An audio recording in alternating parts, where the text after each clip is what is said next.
আজ থেকে কোনো সমাজ বিরোধী গুন্ডা, অসাধু প্রমোটার এবং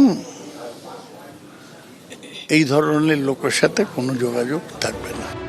কামারহাটিতে জয়ন্ত সিং এর সঙ্গে দূরত্ব তৈরি করতে গিয়ে সোমবার নতুন বিতর্কের জন্ম দিয়েছেন সৌগত রায়।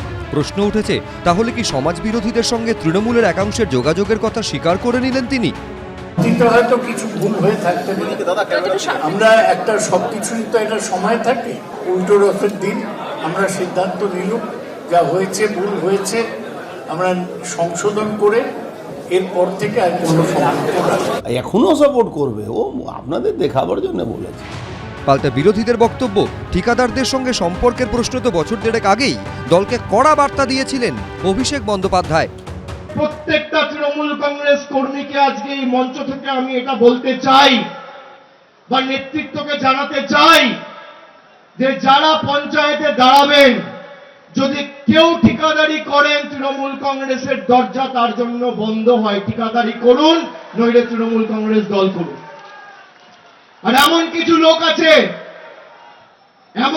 লোক আছে যারা নিজেরা দাঁড় করিয়ে নিজের স্ত্রীর নামে ঠিকাদারির লাইসেন্স বার করে, সেটাও চলবে না।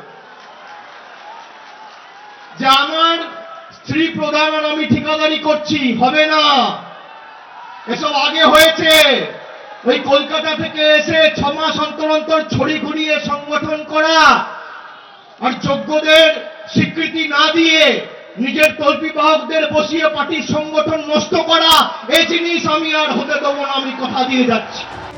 5 বছর আগে হুগলির প্রশাসনিক বৈঠক থেকে কড়া বার্তায় মমতা বন্দ্যোপাধ্যায় বলেছিলেন, কেউ দলের নাম করে টাকা তুললে তাকে গ্রেফতার করিয়ে দেব। প্রশাসন কঠোর হাতে এর মোকাবিলা করবে।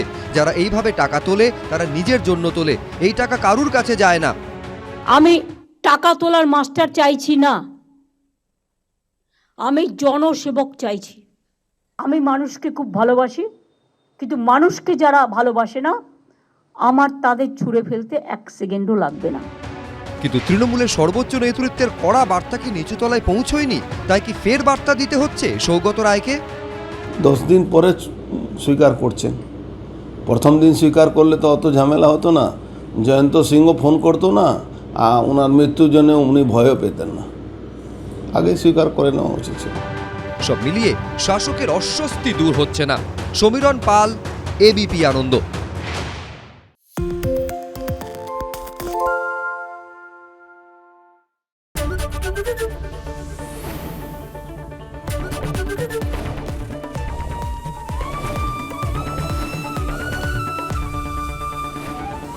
এবিপি আনন্দ, এগিয়ে থাকে, এগিয়ে রাখে।